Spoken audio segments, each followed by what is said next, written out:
Hello everyone, how are you all? I hope you all are fit and fine. So welcome back to AK Education Group. So ये मैं मानकर चल रही हूँ कि आप लोगों ने चैप्टर 5 की वीडियो देख ली होगी। तो आज की क्लास स्टार्ट करने से पहले आप लोगों से रिक्वेस्ट है कि आप एक पेन और पेपर जरूर लेकर बैठें सो दैट आप इम्पोर्टेंट पॉइंट्स को नोट डाउन कर सकें। और इसलिए भी जरूरी है ताकि एक बार जब आप लिख लेते हैं तो आपकी मेमोरी में लॉन्ग टाइम तक वो फीड रहते हैं। ठीक है, तो चलिए आज की क्लास स्टार्ट करते हैं। लेकिन उससे पहले लास्ट क्लास में हमने जो कल किया था उसे रिकैप करने की कोशिश करेंगे हम यहाँ पर। और उससे पहले मैं आपको ये बता देना चाहती हूँ कि ये वीडियो हमारे लिए क्यों जरूरी है। ये इसलिए जरूरी है जब हम किसी भी कॉम्पिटिटिव एग्जाम्स की तैयारी करते हैं और जब हम स्टैंडर्ड बुक पढ़ते हैं तब क्या होता है कि हमें बहुत सारी चीजें क्लियर नहीं हो पाती, जिसकी वजह से क्या होता है कि जब हम हेडेक होने लग जाता है या फिर हम उसमें कंसिस्टेंसी नहीं लेकर आ पाते। इसी वजह से हमें ये बेसिक फाउंडेशन है हम आपके लिए कि एनसीईआरटी सीरीज को कंटिन्यूसली जारी कर रहे हैं ताकि each and every student can get benefit from this video, क्योंकि हम ईच एंड एवरी पॉइंट्स को बहुत अच्छे से समझाने की कोशिश करेंगे सो दैट आपके each and every point clear हो सके। ठीक है, जो 7th क्लास के स्टूडेंट हैं उसे तो बेनिफिट मिलेगा ही और वो अपने एग्जाम में अच्छा स्कोर कर सकेगा। साथ ही साथ जो कॉम्पिटिटिव एग्जाम्स की तैयारी कर रहे हैं like CTET, TETs, NDSSSB, UPSC, PCS, railway, CGL, LDC etcetera, कोई भी एग्जाम हो वो उसे आराम से क्रैक कर सकता है। और सबसे ज्यादा एडवांटेज उन स्टूडेंट्स को रहेगा जिसके लिए सोशल साइंस जो है वो बहुत ज्यादा मेन फैक्टर रोल अदा करता है। बिकॉज जैसे सीटेट की अगर हम तैयारी करते हैं तो 60% जो है सोशल साइंस से आता है, तो सोशल साइंस में हमारी कमांड बनानी बहुत जरूरी है, तो उन स्टूडेंट्स के लिए बहुत बेनिफिशियरी है। तो आपसे रिक्वेस्ट है वीडियो को पूरा देखें, अपने ज्यादा से ज्यादा फ्रेंड्स तक शेयर करें ताकि ज्यादा से ज्यादा लोग इस सीरीज का बेनिफिट उठा सकें। साथ ही साथ मैं आपको बताना चाहती हूँ कि जब हमारी 7th क्लास की सीरीज ज्योग्राफी की कंप्लीट हो जाएगी तब हम क्या करेंगे कि हम पूरी 7th क्लास पर एक एमसीक्यूज लेकर आएंगे सो दैट आप कैन रिलेट कि एग्जाम में किस तरीके के क्वेश्चन पूछे जाते हैं। राइट, सो कंटिन्यू करते हैं। तो हम सबसे पहले कल हमने जो किया था chapter number 5 which is water, तो हम उसे समझने की कोशिश करते हैं। तो सबसे पहले हमने देखा था हाइड्रोलॉजिक साइकिल जो है उसके बारे में हमने जाना था। उसमें हमने देखा था कि जो सन है उस सन की हीट है और उस हीट से ओशन पर पड़ती है तो किस तरीके से इवेपोरेट होता है, वाटर वेपर होता है, देन ट्रांसपिरेशन होता है, देन क्या होता है, फिर उसके बाद क्लाउड्स फॉर्म होते हैं, क्लाउड्स फॉर्म होने के बाद कूल डाउन होते हैं जो, फिर उसके बाद क्या होता है, फिर जब वो हैवी क्वांटिटी में हो जाता है तो बरसात होती है। ठीक है, जैसे कि आज के टाइम में अभी बरसात चल रही है। ठीक है, तब हमने सोचा था कि जो हमारा वाटर है वो कहाँ यूज होता है, जैसे कि हम किस तरीके से इरिगेट कर सकते हैं, है ना, किस तरीके से स्टोर कर सकते हैं।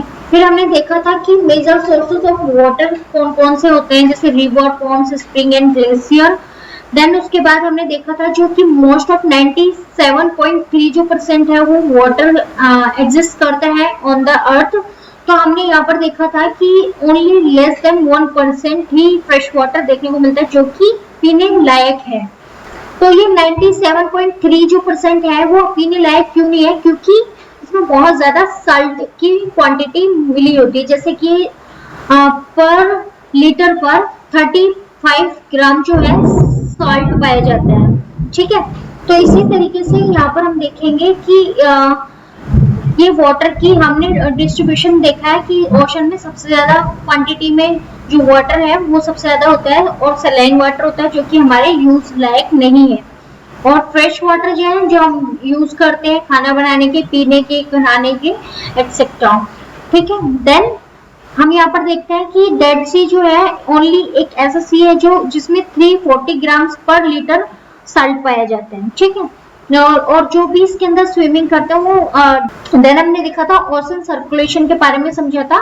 ओशन सर्कुलेशन के बारे में हमने सीसोर के बारे में देखा था, है ना। फिर उसके बाद हमने देखा था यहाँ पर किस तरीके से वेव्स आती हैं और वेव्स के बारे में जाना था, देन टाइड्स के बारे में जाना था। टाइड्स में हमने दो टाइप के टाइड्स के बारे में जाना था, नीप टाइड एंड स्प्रिंग टाइड्स के बारे में जाना था। देन हमने high tide and low tide के बारे में जाना था, ठीक है। फिर उसके बाद हमने ओशन करंट के बारे में समझा था कि ओशन करंट कौन कौन सी होती है और उसमें कौन कौन सी होती है, जैसे कि एक वार्म करंट होती है, एक कोल्ड करंट होती है। वार्म करंट जो होती है वो कोल्ड करंट की तरफ जाती है, जैसे कि वार्म करंट कहाँ पर होती है, इक्वेटर पर होती है। इक्वेटर से हम जैसे ऊपर जाएंगे तो वहां पर हमें कोल्ड करंट की ओर जाएगा, और जो पोल होता है पोल से इक्वेटर की ओर आएंगे तो क्या होगा, कोल्ड जो है कोल्ड करंट वार्म करंट की ओर जाएगी, ठीक है। और हमने यहाँ पर देखा था लेब्राडोर ओशन जो है वो कोल्ड करंट है और गल्फ स्ट्रीम जो है वार्म करंट है। और जब भी ये दोनों करंट आपस में जिस जगह पे जिस पॉइंट पर भी ये मिलते हैं उसे वो जो एरिया होता है वो सबसे ज्यादा सुटेबल होता है फॉर द फिशिंग के लिए, और सबसे ज्यादा फिशिंग यहीं पर होती है। जब टाइड्स आते हैं तो जो शोर के पास बहुत सारी फिशिंग आ जाती है और जो फिशरमैन है वो वहां से उस एक्सपोर्ट इंपोर्ट कर सकता है इजीली, ठीक है। यहाँ पर हमने ये देखा था, ठीक है। जो हमारा चैप्टर है वो है ज्योग्राफी एनसीईआरटी सीरीज का chapter number 6 which is natural vegetation and wild life. तो चलिए इसे जानने से पहले हम देखते हैं, आप लोगों ने ये आपको पिक्चर दिखाई दे रही है, इस सब के बारे में जानते होंगे। ये जंगल का सबसे बड़ा राजा होता है। तो आप लोग मुझे कमेंट बॉक्स में बताएंगे, जिससे पता है आप बताइए, ठीक है। आज की कंटेंट जो है हमारा वो ये रहेगा नेचुरल वेजिटेशन। नेचुरल वेजिटेशन के अंदर क्या रहेगा, फॉरेस्ट, ग्रासलैंड, श्रब। देन हम फॉरेस्ट के बारे में पढ़ेंगे। फॉरेस्ट में tropical evergreen forest, tropical deciduous forest, temperate evergreen forest, temperate deciduous forest, Mediterranean vegetation, coniferous forest. Grassland के बारे में हम जानेंगे, tropical grassland, temperate grassland, thorny bushes के बारे में हम जानेंगे। तो आप लोग मुझे ये बताइए, आप लोगों से मेरा ये क्वेश्चन है कि आप लोग कभी टूर पर गए हैं? और अगर टूर पर गए हैं तो अपना अपना एक्सपीरियंस कमेंट बॉक्स में शेयर कर सकते। तो चलिए हम यहाँ पर देखते हैं कि आप लोगों में से ही जैसे एक सलीमा है वो बहुत एक्साइटेड थी। यहाँ पर हम देखेंगे, यहाँ पर Salima was excited about the summer camp. She was attending, had gone to visit Manali in Himachal Pradesh along with her classmate। तो वो अपनी क्लासमेट के साथ सलीमा जो है वो मनाली गई। कहाँ पर है ये, हिमाचल प्रदेश में, ठीक है। And she recalled how surprised she was to see changes in the landform and natural vegetation as she was climbed higher and higher. The deep jungle of the foothill comprises like salt and teak slowly disappear। तो सलीमा क्या बता रही है कि जैसे जैसे वो higher altitude पर माउंटेन पर चढ़ रही थी तो क्या हुआ, वहां पर उसने देखा कि जो एकदम सरफेस पर था, वो जो बिल्कुल सबसे नीचे सरफेस पर था, वहां पर सबसे ज्यादा फॉरेस्ट थे, वहां पर बहुत ज्यादा ट्रीज एंड साल्ट टीक के पाए गए थे।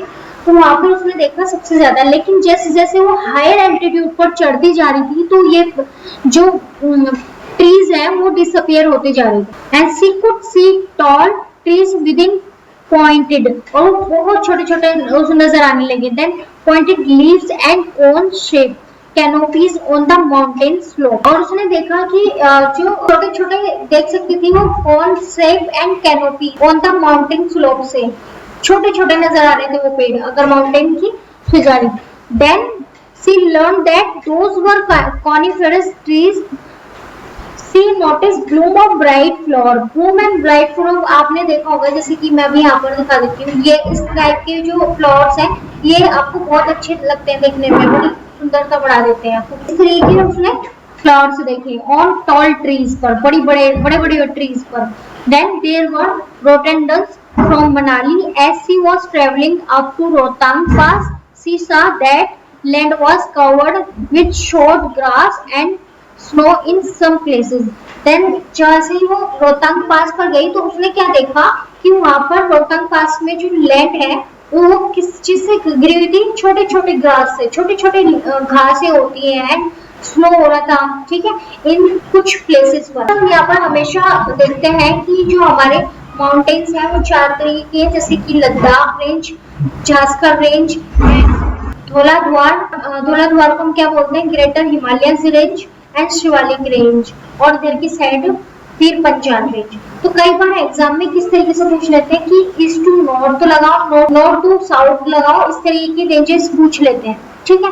तो आप इन लोगों को ऐसे याद रखना है, नॉर्थ टू साउथ तक, जैसे कि Zanskar Ladakh range, then Zanskar range, then Dhauladhar range, then इधर की साइड पीर पंजाल, फिर Dhauladhar range and Shivalik range, ठीक है।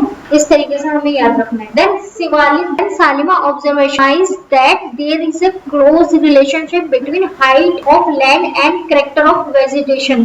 तो उसने बहुत क्लोजली रिलेशनशिप बनाया हाइट के साथ, height of land and character of his vegetation, जो उसके वेजिटेशन उगते थे तो उसके बारे में उसने देखा with the change in height, जैसे जैसे वो हाइट पर चढ़ती जा रही है तो हाइट के साथ साथ उसके चेंजेस नजर आ रहे हैं, जैसे कि क्लाइमेट चेंजेस है ना, चेंजेस नेचुरल वेजिटेशन, जैसे ही क्लाइमेट चेंज हो रहा है तो वेजिटेशन भी चेंज हो रही है, वेजिटेशन चेंज हो रही है तो नेचुरल वेजिटेशन में भी चेंजेस आ रहे हैं। Then growth of vegetation depend on temperature and moisture, और जो कई बार किस तरीके से क्वेश्चन पूछ लेते हैं कि how growth of vegetation depend on, then some question statement दे देते हैं जैसे कि temperature and moisture, then like slope and thickness of soil. तो हम अगर हमारे पास ऑल ऑफ द अबव है तो हम पूरा टिक कर देंगे, ठीक है, नहीं तो ये चेंज करके भी दे सकते हैं। The type of thickness of natural vegetation varies from place to place, जैसे कि अभी मैंने बताया जैसे ही जगह चेंज होती है तो वेजिटेशन में भी चेंजेस देखने को मिलते हैं because of variation in the factor में क्या गया, जैसे क्लाइमेट आ गया, मॉइस्चर आ गया, टेम्परेचर आ गया, स्लोप आ गया, सॉइल्स के बारे में, सॉइल्स अगर चेंज हो जाती है तो भी वहां पर वेजिटेशन में चेंजेस मिलता है हमें देखने को, ठीक है। तो इस तरीके से हमें देखने को मिलता है अपने, अगर हम पूरे ओवरऑल पूरी कंट्री को विजिट करें तो एक तरीके से हम अपने पूरे वर्ल्ड को विजिट कर सकते हैं, ऐसा लगता है, क्योंकि जगह जगह पर बहुत सारे वेरिएशन देखने को मिलते हैं, चाहे वो वेजिटेशन से रिलेटेड हो, चाहे वो एनिमल से रिलेटेड हो, चाहे वो ह्यूमन से रिलेटेड हो, तो बहुत चेंजेस देखने को मिलते हैं। Natural vegetation is generally classified into broad categories, कौन कौन सी है, फॉरेस्ट और ग्रासलैंड श्रब। तो हम फॉरेस्ट के बारे में देखेंगे। फॉरेस्ट कौन से होते हैं, which grow where temperature and rainfall are plentiful to support a tree cover, जहाँ बहुत अच्छा खासा टेम्परेचर होता है और रेनफॉल भी बहुत ज्यादा होती है, उस जगह पर बहुत ज्यादा पेड़ होते हैं और जिसकी वजह से वो फॉरेस्ट बन जाता है। It's depending upon these factor dense and open forest are grown. इसका बेस्ट एग्जांपल अगर देखा जाए तो हमें ब्राजील में देखा जाएगा, ब्राजील एक फॉरेस्ट एरिया है, ठीक है। देन ग्रासलैंड की अगर हम बात करें, grassland which growth in the region of moderate, grassland यहाँ पर ना तो बहुत ज्यादा बारिश होती है, ना ही बहुत ज्यादा ह्यूमिडिटी होती है, ना ही बहुत ज्यादा टेम्परेचर होता है, तो यहाँ मॉडरेटली चलता है, तो यहाँ पर ग्रासलैंड पाई जाती है।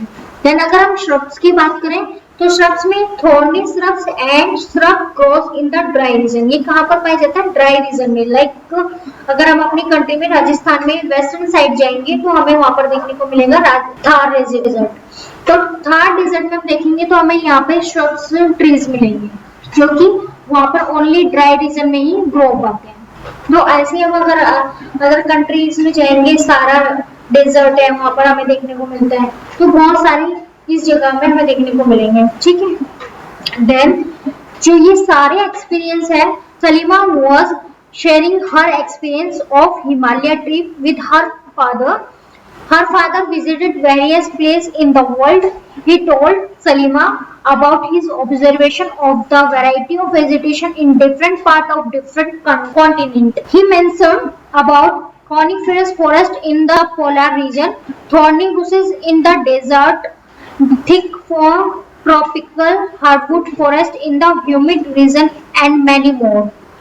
एंड देन उसके फादर ने क्या बताया कि डिफरेंट जो जगह है, डिफरेंट पार्ट पर, डिफरेंट कॉन्टिनेंट पर डिफरेंट वेजिटेशन दिखाई देती है, जैसे कि कॉनिफरस फॉरेस्ट जो है वो सब पोलर रीजन में हमें देखने को मिलेगा। थॉर्नी बुशेस जो है इन द ये डेजर्ट के अंदर दिखाई देगा, यानी कि थॉर्नी बुशेस जो है इन द डेजर्ट में पाए जाते हैं। डेजर्ट मींस रेगिस्तान में। ठीक, tropical hardwood forest in the humid region में पाए जाते हैं, तो ये बहुत ज्यादा इन जगह पाए जाते हैं। Then Salima realize that Himalayas have almost all variety of vegetation, which one can see while moving from equator to pole region.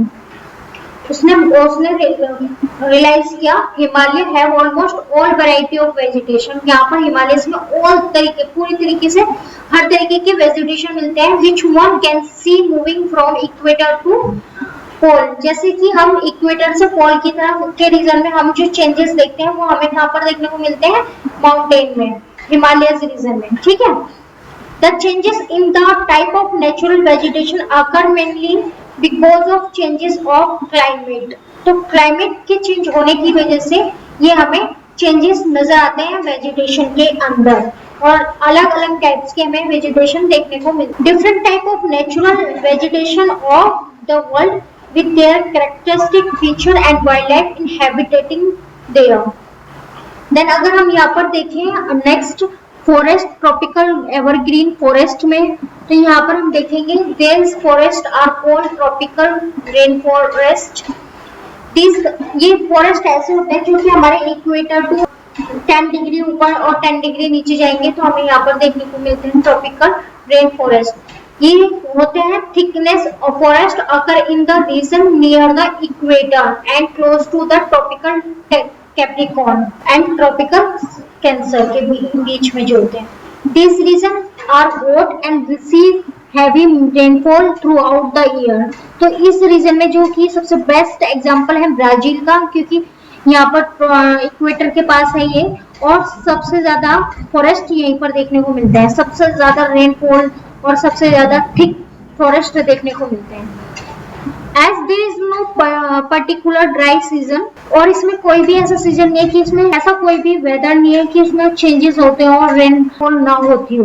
Then the tree do not shed their leaves together, और जो ट्रीज है वो do not shed their leaves together.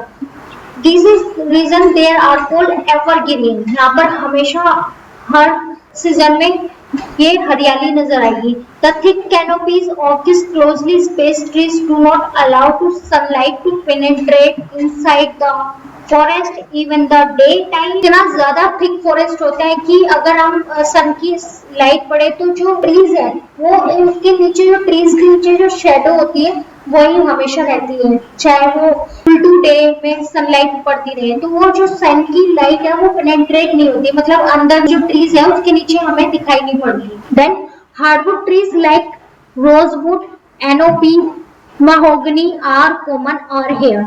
कि जो यहाँ पर सबसे ज्यादा हार्डवुड मिलती है जैसे कि रोजवुड, एनओपी, महोगनी यहाँ पर देखने को मिलती है। अब हमारा यहाँ पर देखते हैं कि the tropical evergreen forest in Brazil, जैसे कि मैंने आपको बताया था कि is so enormous that it is like the lungs of the earth. तो कई बार क्वेश्चन में पूछ लेते हैं कि लंग्स ऑफ द अर्थ कौन से फॉरेस्ट को बोला जाता है, तो ऑप्शन देते हैं, या फिर कंट्रीज के बारे में पूछ लेते हैं, तो कैसे भी क्वेश्चन पूछ सकते हैं। ठीक है, anaconda one of the world largest snakes is found in the tropical rainforest. It can kill and eat large animals such as crocodile.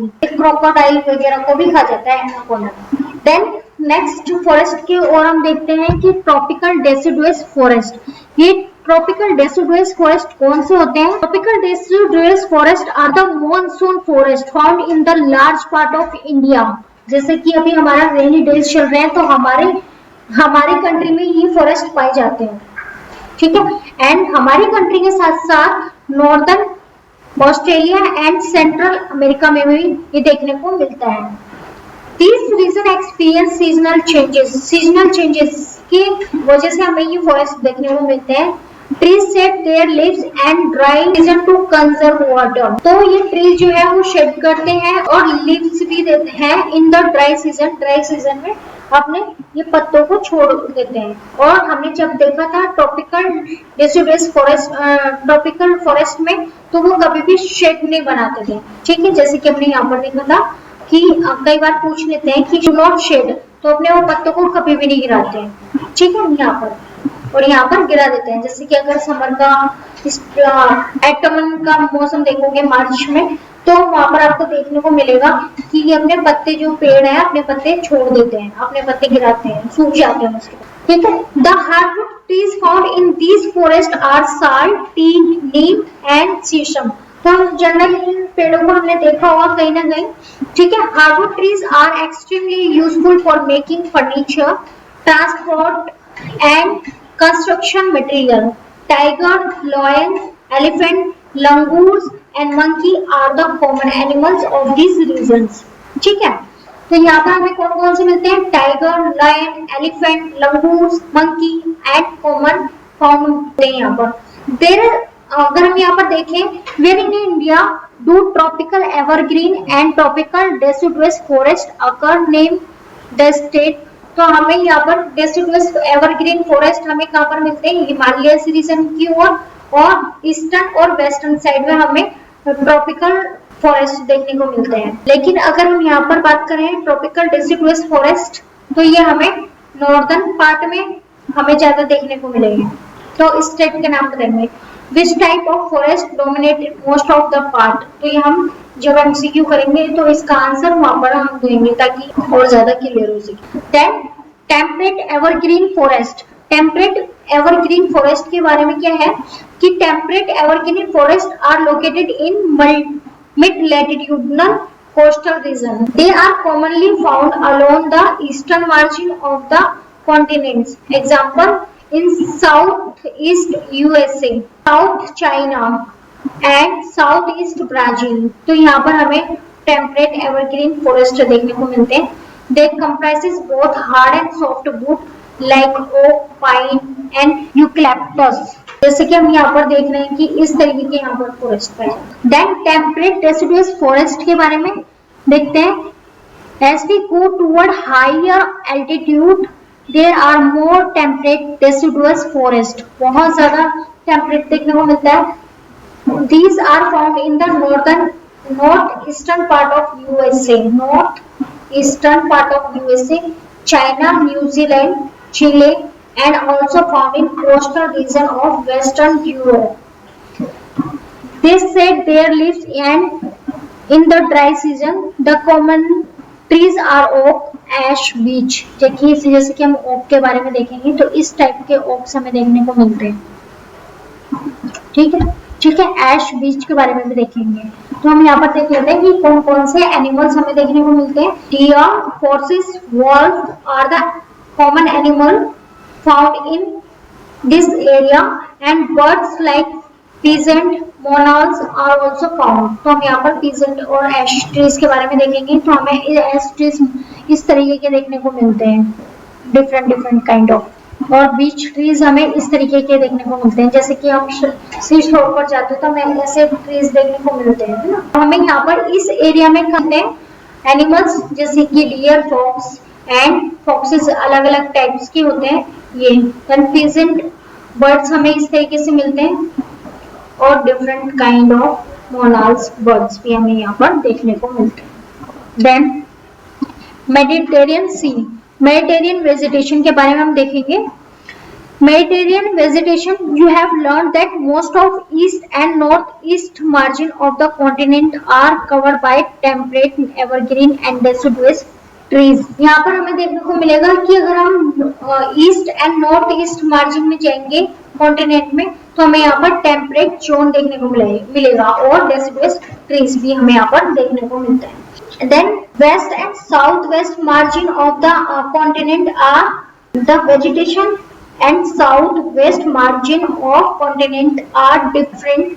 They have Mediterranean vegetation. It is commonly found in the area around the Mediterranean Sea in Europe, Africa, Asia, hence the name. This kind of vegetation is also found outside the actual Mediterranean region in California in USA and South West Africa, South Western side South America, south west Australia, this region. Friends, आप लोग believe नहीं करेंगे, इस chapter इतना ज्यादा important chapter में से कहीं से भी क्वेश्चन बन सकते हैं। कई बार मेडिटेरियन वेजिटेशन के बारे में पूछ सकते हैं, और इसके अंदर कौन कौन सी कंट्री जो है इसके अराउंड है ये पूछ सकते हैं। देन ये भी पूछ सकते हैं कि आउटसाइड ऑफ जो कंट्रीज है वो कौन कौन सी है जो मेडिटेरियन वेजिटेशन वहां पर पाया जाता है, तो हमें उसके बारे में बताना है। अगर कई बार 2-3 ऑप्शन दे देंगे और उसमें से एक नहीं है, एक गलत दे देंगे, तो वही हम कई बार करेंगे और द करेक्ट। तो एक वीडियो है, 1-2 बार आप देख लेंगे तो आपके ये सारे जो डाउट्स हैं वो क्लियर हो जाएंगे, ठीक है। और आप एक बार इसे कॉपी में नोट डाउन कर लेना, सो दैट आप लंबे टाइम तक इसे याद रखें, फिर आपको देखने की जरूरत नहीं पड़ेगी, तो आप डायरेक्टली रिविजन कर लें, ठीक है। देन मेडिटेरियन जो सी है उससे कौन कौन सी कंट्री जो टच करती है, कई बार क्वेश्चन पूछ लेते हैं, इसलिए मैं आपके लिए ये मैप लेकर आई हूँ और मैं आपको एक बार वर्ल्ड मैप में भी दिखा दूंगी, ठीक है। तो आप ये देखिएगा जो मेडिटेरियन सी है उसे कौन कौन सी कंट्री टच कर रही है। लाइक ऊपर से अगर हम देखेंगे नॉर्थ साइड में से इटली टच कर रही है, देन फ्रांस, स्पेन जो हमारा यूरोप साइड है वो टच कर रहा है, देन हमारा साउथ अफ्रीका टच कर रहा है, and Morocco, Algeria, Tunisia, Libya, Egypt, and छोटी छोटी कंट्रीज इजराइल, लेबनान, सीरिया, तुर्की, है ना, ग्रीस, मैकेडोनिया, सर्बिया, बोस्निया, और ये बहुत सारी कंट्रीज टच कर रही है। तो आपसे बेस भी क्वेश्चन पूछ सकते हैं, लाइक मेडिटेरियन जो सी है उससे कौन कौन सी कंट्री टच कर रही है, तो आपको ऑप्शन दे देंगे, आप उसका रिप्लाई करेंगे। तो अगर आपने मैप नहीं देखा होगा तो आप कई बार उसे गलत करने के चांसेस बहुत ज्यादा। एक बार हम देख लेते हैं, तो ये रहा हमारा प्यारा भारत। से वेस्टर्न ओर जाएं तो यहाँ से हमें यहाँ पर ये एरिया जो है ये देखने को मिलेगा मेडिटेरियन सी। तो हम यहाँ पर देखेंगे कि हमारी जो कंट्री है ये कौन सी है, अफ्रीकन कंट्री है ना। तो अफ्रीकन कंट्री है जिसके हमें कौन कौन से स्टेट टच करने हैं, जैसे Egypt, Libya, Algeria, Morocco, Spain हमारी साउथ में पड़ती है ना। कई बार ये मैप बेस्ड क्वेश्चन पूछ लेते हैं कि स्पेन और अफ्रीका को कौन सी कंट्री है वो टच करती है, कौन सा स्ट्रेट है वो डिवाइड करता है। तो हम यहाँ पर देखेंगे, तो ये है जिब्राल्टर स्ट्रेट ऑफ जिब्राल्टर, ठीक है। तो हम यहाँ पे हमें क्या दिखाई दे रहा है, स्ट्रेट ऑफ जिब्राल्टर, ठीक है। यहाँ से लेकर अगर हम यहाँ पर जाएंगे, मलग देखने को मिलेगा, मुर्शिया, ये स्टेट्स हैं इनके। और यहाँ पर हमें देखने को मिलेगा फ्रांस, इटली, और उसके बाद क्रोशिया के बाद साइबेरिया, ये देखो अल्बानिया, और ये क्या है, मोंटेनेग्रो, ग्रीस, ये हमें देखने को मिलेगा, एंड बुल्गारिया भी है, देन तुर्की। अब कई बार पूछ लेते हैं कि ये जो तुर्की है कई बार ईस्ट एशिया में पड़ता है, लेकिन हम एशिया और यूरेशिया में पड़ता है। तो हमें कई बार मैथ्स में क्वेश्चन पूछ लेते हैं कि तुर्की और यूरोप को कौन सा जो स्टेट है वो डिवाइड करता है, तो वो करता है इस्तांबुल, ठीक है। तो आपके इतने सारे क्वेश्चन बनते हैं इस चैप्टर से। आई होप आपको समझ में आ रहा हो। अगर समझ में आ रहा है तो आप इस वीडियो को लाइक शेयर जरूर करें, so that most of students का बेनिफिट हो सके। अब यहाँ पर देखेंगे कि मेडिटेरियन सीज है, यहाँ पर जो मेडिटेरियन एरियाज है, इसमें एरियाज में हमें क्या क्या देखने को मिलते हैं वेजिटेशन में। तो यहाँ पर देखेंगे, trees adapt themself to dry and summer with the help of their thick bark and wax-coated leaves, which help them reduce transpiration. Mediterranean region are known as orchard of the world for their fruit cultivation. And citrus fruits such as orange, olive and grapes are commonly cultivated here because people have removed the natural vegetation in order to cultivate that they want to. There isn't much wildlife here. यहाँ पर बहुत ज्यादा wild life नहीं पाई जाती है ना। Then coniferous forest के बारे में देखेंगे। कॉनिफरस फॉरेस्ट कौन से होते हैं, in the higher latitude 50 degree to 70 degree of northern hemisphere speculation coniferous forest are found. There are also called taiga. Taiga जो है इसका मतलब है pure और untouched the Russian language, in the Russian language pure and touch इसका मतलब है, ठीक है। Then these forests are also seen in higher altitude. These are trees which Salima found the Himalayas and abundance, Himalayans range में, ठीक है। Then they are tall softwood evergreen trees. The woods of these trees are very useful for making pulp, which is used for manufacturing paper and newsprint. आप जो newspaper पढ़ते हैं या फिर आप पेन पेपर यूज करते हैं तो वो इन्हीं का बनता है, ठीक है। Coniferous forest. मैचेस बॉक्स, आप जो मैचेस बॉक्स यूज करते हैं, packing box are also made from the soft wood. Then यहाँ पर chir, pine, cedar are the important variety of trees in these forests. Silver fox, mink, polar bear are also common animal found here. हम यहाँ पर देखेंगे look around in your surrounding and find article made of hardwood and softwood. Find out the learned names of few trees of your local. तो जिस भी area में आप हो तो वो आपको इसका बताइए कौन कौन से यूज करते हैं। कैनिफरस फॉरेस्ट इस टाइप के हमें देखने को मिलते हैं, ठीक है, इस टाइप के। देन हम ग्रास लैंड की बात करें तो ग्रास लैंड जो है tropical grass land, these occur in on either side of the equator and extend till the tropics. The vegetation grows in the area of moderate to low mountain of rainfall. The grass can grow very tall, about 3 to 4 meter in height. Savanna grassland of Africa are the जो है कुछ इस type के होते हैं। Savanna grassland of Africa are of this type: elephant, zebra, giraffe, deer, leopards are common in known as grassland. अब हम यहाँ पर देखेंगे कि अलग अलग जगह पर जो ग्रास लैंड है वो अलग अलग पाए जाते हैं। जैसे कि आप ग्रीन एरिया जो देखते हैं तो इन्हें अलग अलग नाम से पुकारते हैं। जैसे कि आप अमेरिका में जाएंगे, कनाडा में जाएंगे तो उसे टुंड्रा बोलेंगे। देन अगर आप सेंट्रल अमेरिका में जाएंगे तो उसे प्रेरियर्स बोलेंगे। देन उसे साउथ अफ्रीका में जाएंगे तो सवाना बोलेंगे। नीचे साउथ अफ्रीका में जाएंगे नीचे की साइड तो वेल्ड में जाएंगे एंड इसे स्टेप बोलते हैं, टुंड्रा बोलते हैं, सवाना बोलते हैं, ठीक। टेम्परेट ग्रासलैंड जो है ये कहाँ पर पाए जाते हैं? ये मल्टी लैटिट्यूडनल जोन में पाए जाते हैं।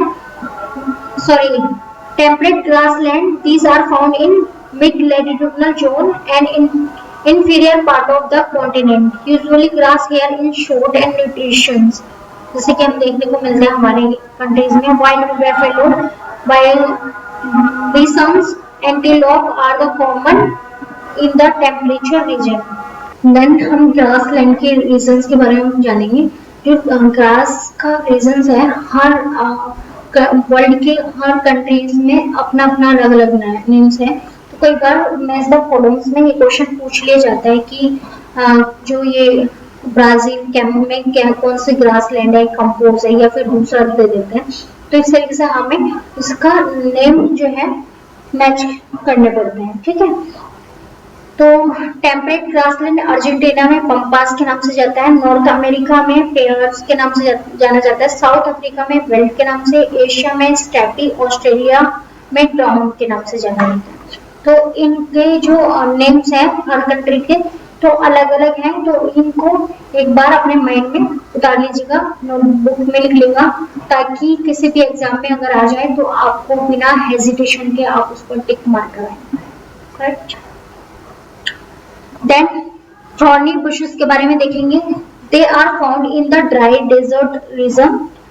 Tropical desert are located in the western margin of the continent. जैसे कि अभी मैंने आपको दिखाया था, वेस्टर्न साइड में जो है सबसे ज्यादा ये पाए जाते हैं। देन थॉर्नी बुशेस के बारे में, they are the found in the desert like region. Tropical desert are located on the western margin of the continent. The vegetation cover is scarce here because scanty rainfall, spotty heat. अच्छा, आप लोगों ने देखा होगा कि जो हमारा राजस्थान है, हमारी कंट्री में राजस्थान है, तो वहां पर भी बिल्कुल वेस्टर्न, बिल्कुल एकदम अगर वेस्टर्न साइड जाएंगे तो वहां पर हमें डेजर्ट देखने को मिलता है, थार डेजर्ट। क्यों, ऐसा क्यों है? क्योंकि हर एक कॉन्टिनेंट में अगर जाएंगे ना तो वहां पर हमें वेस्टर्न साइड में ही डेजर्ट देखने को मिलता है मोस्ट ऑफ। ठीक है, तो हमें आगे देखेंगे, जैसे नेक्स्ट क्लास में हम आगे बढ़ेंगे, 7th जो चैप्टर पढ़ेंगे तो हम उसमें आगे। तो यहाँ पर बहुत कम जो रेन होती है और बहुत कम स्कोर्सिंग जो हीट है वो काफी पड़ती है। Identify the desert region in the world map. यहाँ पर जो वर्ल्ड मैप है उसमें डेजर्ट देखेंगे। Can you name of greater desert of India, जैसे कि अभी मैंने बताया थार डेजर्ट, उसके बारे में हमको बताना था। कुछ क्वेश्चन थे ये आपको करने हैं। If you reach the polar region, you will find the place extremely cold. तो जब the cold of natural vegetation is very limited here, and only mosses, lichens, and very small shrubs are found. क्योंकि जैसे ही गर्मी की वजह से, rainfall ना होने की वजह से डेजर्ट होते हैं, वहाँ पर वेजिटेशन बहुत कम देखने को मिलती है। इसी तरीके से अगर हम कोल्ड एरिया या पोलर एरिया में भी जाएंगे तो वहाँ पर भी हमें कोल्ड की वजह से डेजर्ट देखने को मिलते हैं और बहुत कम वेजिटेशन वहाँ पर होती है। और वहाँ पर किस तरीके के जो एनिमल्स वगैरह हैं वो पाए जाते हैं, जैसे कि मॉसेस, श्रब्स वगैरह पाए जाते हैं ना। And it grow during the very short summer, और वहाँ पर बहुत कम समर होता है। और this is called tundra type of vegetation. Tundra type of vegetation के बारे में पूछ लेते हैं कि what is tundra type of vegetation. बता देंगे कि जैसे कि कोल्ड फॉरेस्ट या समर फॉरेस्ट होता है वहां पर। तो इस तरीके के आपको ऑप्शन दे देंगे, आप लोगों को करेक्ट वन चूज करना होगा। ठीक है, अब आप कर सकते हैं। I hope this vegetation is found polar areas of Europe and Asia, northern America. The animals have thick fur and thick skin to protect themselves from the cold climatic condition. Seal, walruses, musk oxen, Arctic owl, polar bear and snow foxes are some of the animals found here. तो हम यहाँ पर देख लेते हैं। Then सलीमस जो है, father जो है वो शो करते हैं, कुछ फोटोग्राफ्स उन्होंने लिए होते हैं और वो अपने सलीमा को दिखाते हैं कि किस तरीके से वहां पर जो लोग रहते हैं वो किस तरीके से कटिंग करते हैं, कटिंग करते हैं ट्रीज की एंड क्लियर करते हैं फॉरेस्ट को। हाँ, उसने अपने कुछ इस तरीके के बताए हैं। And her father explain that local people wanted there land agriculture settlement and so clear up the forest को भी और किस तरीके से क्लियर करते हैं। एंड सलमा जो है वो सरप्राइज हो जाती है। If all forests are clear, then where will the wildlife go? तो will the forest take its original shape again? वो फिर शॉकिंग होकर पूछती है। तो if the people go on cutting trees like this, thereby enough oxygen, water vapor। अब हमने सबने पढ़ा था लास्ट क्लास में कि जब बहुत ज्यादा कटिंग हो जाती है ट्रीज की तो ऑक्सीजन की जो है स्कार्सिटी हो जाती है। Then water vapour, timber, fruits, nut available. क्या ये सब चीजें अवेलेबल होंगी फ्यूचर में? तो आप क्या सोचते हैं? आप अपने व्यूज बताएंगे, क्योंकि ये सब मैं आपको पहले करा चुकी हूँ। तो आपका जो अब तक का थॉट्स है, जो आपने अब तक की लर्निंग करी है, तो आप उस पर सलीमा में के जो थॉट्स हैं उससे एग्री करते हैं या नहीं करते? अगर करते हैं कि स्कार्सिटी हो जाएगी तो आप एक शॉर्ट नोट्स लिखिए और कमेंट बॉक्स में। Whole discussion on your friend, अपने फ्रेंड के साथ भी इसका डिस्कशन करें। And depletion of our diversified flora and fauna के बारे में।